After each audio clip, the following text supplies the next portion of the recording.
Hey there, my name is Shay. Welcome back to my channel. I'm an aspiring author working on my hopefully debut novel, Project Legendary. So, today we're going to be doing a writing challenge. Now, I'm not doing 75 hard, because I've seen that everywhere. And I'm going to go ahead and tell you right now, I am never going to do a write like said author challenge during the school year. I might do one of those during my summer breaks or something like that, but during the school year, I still work 9 to 5. Today's writing challenge actually comes from a fellow Authortuber that I follow named Fiona. I believe her thing is like Fiona University or something like that. Whatever the case may be, I will have a link somewhere down in the description box if you want to check out her channel and the one that inspired me. Today's writing challenge is all about settings. Ugh. The bane of my existence, let me tell you. Even as a reader, and that's probably why I am so trash at writing scenery, because even as a reader, I'm not the type that when you go into this big long description of how green the leaves are and how dark the darkness is, and you give me 5 billion different ways to tell me you're in a dark forest, or 8 billion ways to tell me that you're in a really lavish living room. Unless those are keys that I need to know for later on, like plot points later on, which usually would happen in like more mystery book type feels, I'm skipping it. The moment I figure out, okay, you're in the forest and I know it's the middle of the day, I'm skimming down to when you're done talking about the setting. For me, it doesn't break immersion. I know that's what helps a lot of readers get into the mood, get into the setting, and feel a part of the world. But for me, it's the most boring part of reading. So, not character descriptions though. I love when people are detailed about giving me an image of what the characters look like. But setting, give me the gist of it, and I can move forward. Like I said, unless it's super duper, the details are super duper important to the plot. You know what I mean? Tell me it's raining, cool, because it's a sad moment, but I don't need 3-4 lines about how you're soaked to the bone and blah, blah, blah, blah. I get it. It's raining, you're sad, you've been out there, and for the whole duration of this 10-minute dialogue, I know you're soaked. But I might be in the minority of that. But because of that, I'm not great at writing scenes. I want to tell you, hey, we're in the mall, and then move on to the dialogue and the action and the plot and the characters and whatnot. So today's writing challenge is actually going to be about how to become a better setting writer. So I believe in the video she called it the list challenge. And basically what we're going to do is we're going to take an image and we are going to get through a brief description of the image and then turn that into a paragraph and then turn that into an integrated description paragraph along with an actual scene that I'm writing.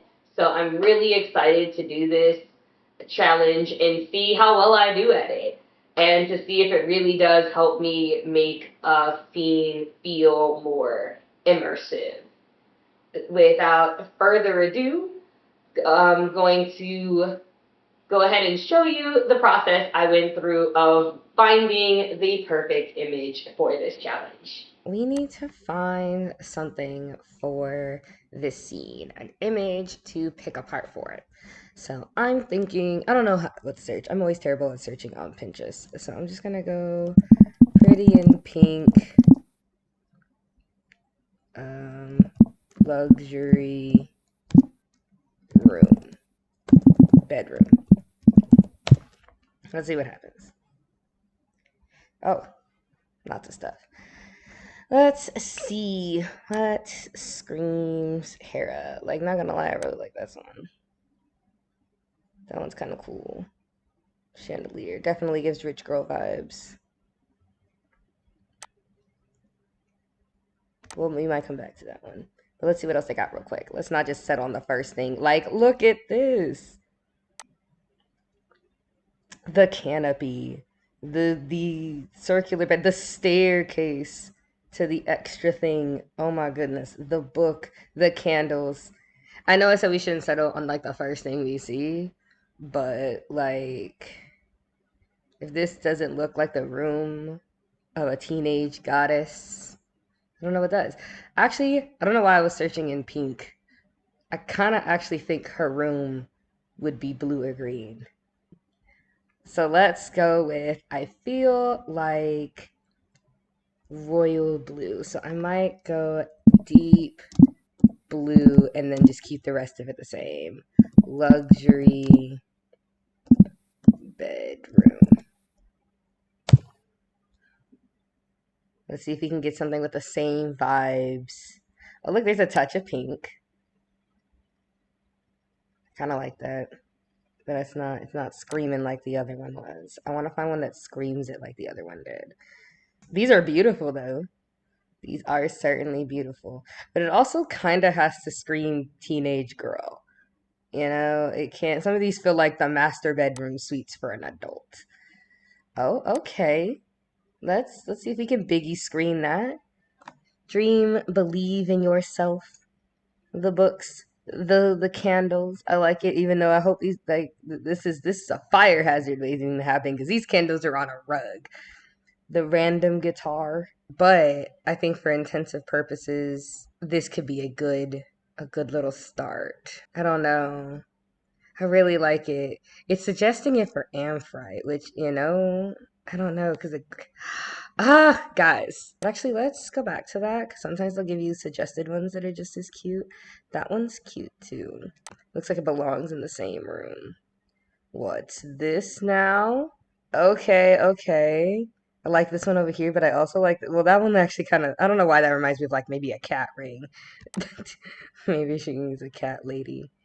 But this one over here kind of gives me the same vibes, especially with the same. Oh no, that's a table, so less fire hazard, more vibe. The dream catcher, the canopy, the extra little side room. I think we've got it, guys. I think this is the image that we're going to use for this description.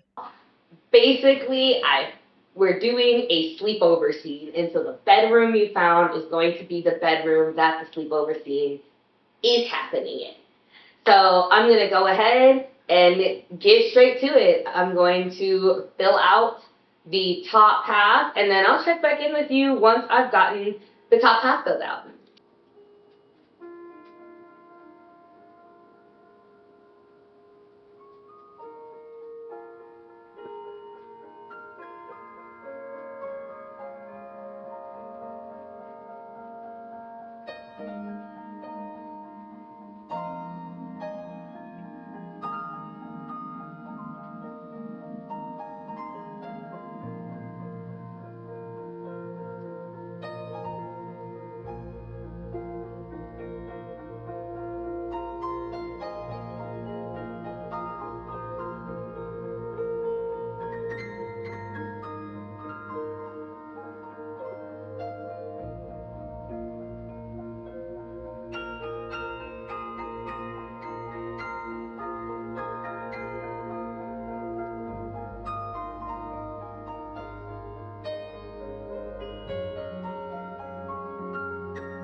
I am checking back in and showing you a screenshot of what I came up with.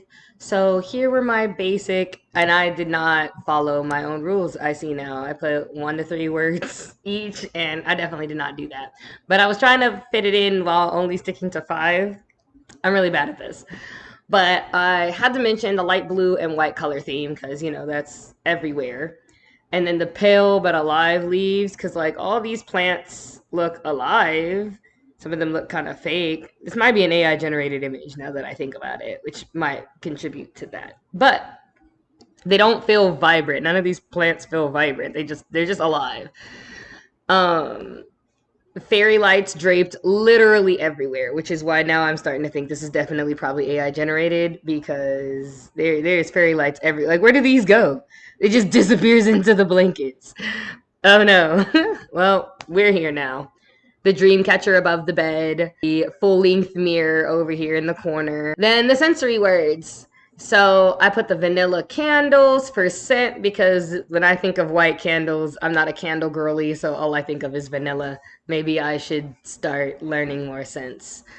And then the mix of the floral scents have to be there because, like, there's roses and stuff over here, and I don't know what kind of flowers those are. And then these are like regular palm leaves, maybe. I should probably do more research into plant life too. So I'm guessing these plants don't all smell the same.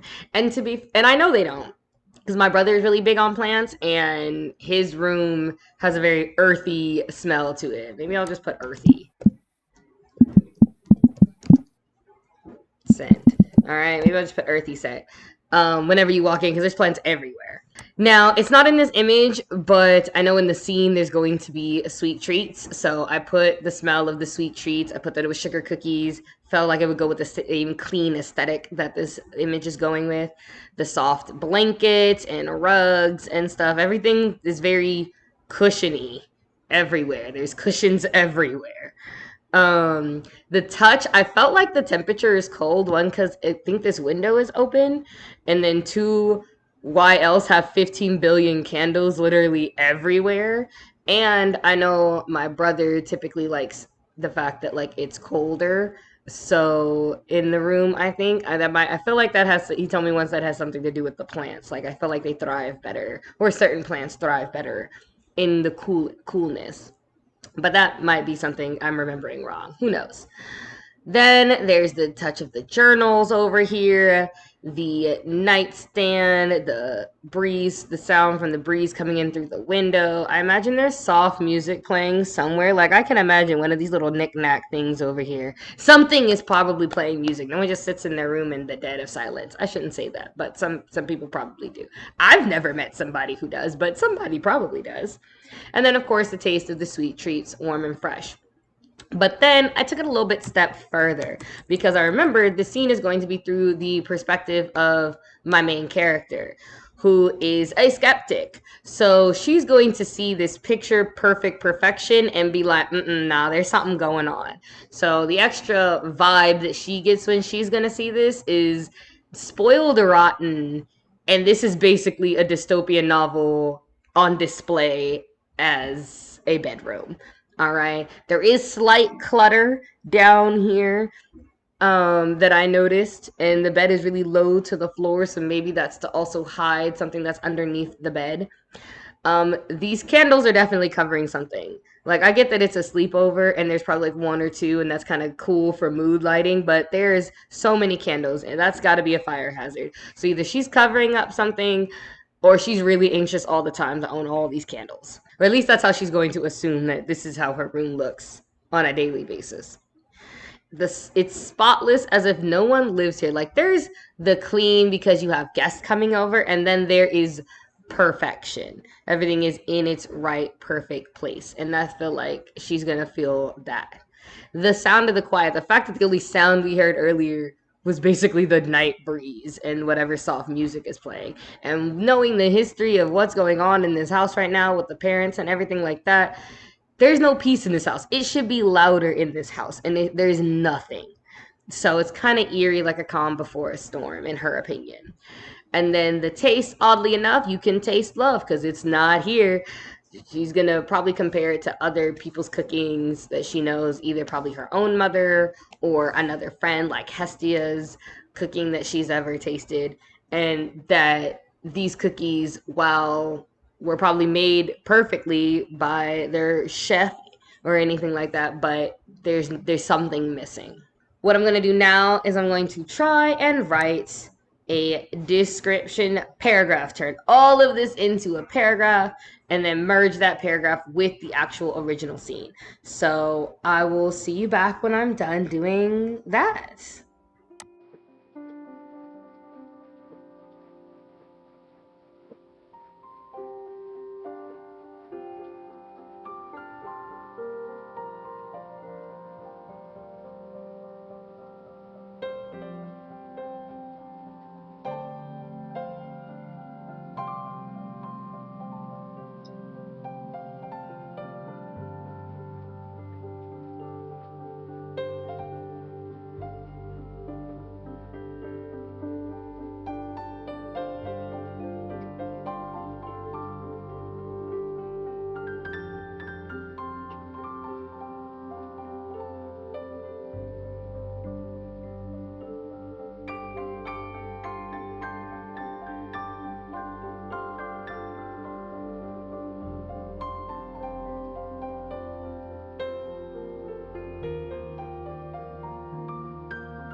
And we're back.